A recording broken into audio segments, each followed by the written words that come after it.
Шинэхэн Алтан хоргоны эзэн Тэгш 2 багаасаа Баатар малчдын тухай ном сонины хажилбар цуглуулж дэвтэртээ нэг бүрчлэн бичиж авдаг байжээ. Мал маллах арга ухааныг ингэж шимтэх болсон нь хөдөлмөрийн Баатар хончин өвөөшигээ хүн болно гэсэн багын мөрөөдлөөс нэгтэй. Түүний зориг мөрөөдлийг гэр бүлийнхэн нь байнга дэмжиж урам өгдөг учраас өнөөдөр ийм амжилтанд хүрлээ гэж ээж нь хүүгээрээ бахархан баярын нулимстай сууж байна. Эхнэр Отгон баяртайгаа 2016 онд гэр бүл болсноос хойш 3 жилийн дотор аймгийн авраг малчин болж байсан эдний гэр бүл хонио махны чиглэлээр үржүүлснээр хурган намрын цагт шүтлэг хоньны дайтай болж байгааг ярьж байлаа. Хоёулаа ингээ гэр бүл болоод одоо 40 гаруй наслаад 2 сайхан хүүтэй болоод 2 хүүхэд нь хоёулаа ив ирүүлдэг хүүн.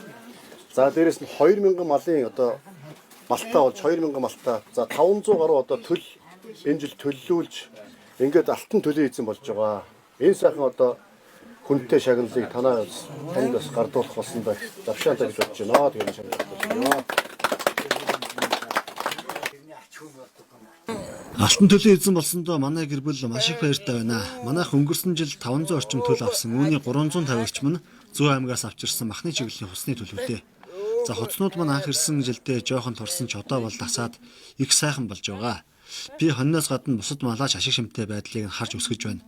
Өнгөрсөн жил Төв аймгийн Баян Чандамнаас буух сайлын үний олныг авчирсан. Нэг малаас авах ашиг шим өндөр болвол малчид биднэрт хэрэгтэй учраас чанартай мал өсгөхийг нэн тэргүүнд зорж байна. Манай аавын туршлагаар л явна багын яас одоо яг л тэр хэлсэн амлалтаа хүрэх гэж зүтгэж хөвтэй маань их байна.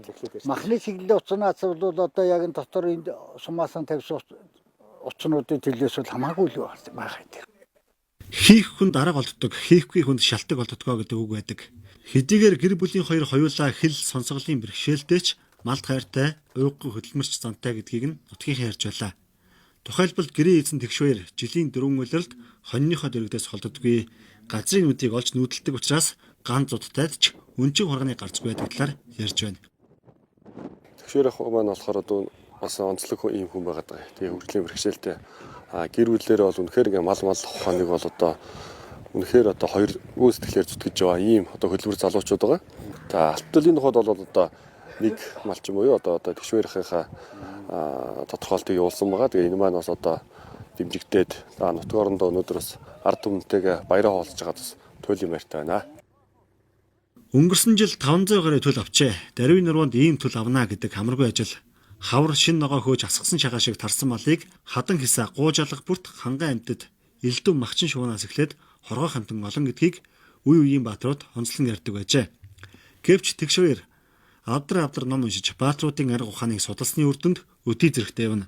Түүнд улсын авраг ойрхон байна гэдгийг нутгийн удирдлагууд нь онцлон ярьж байлаа.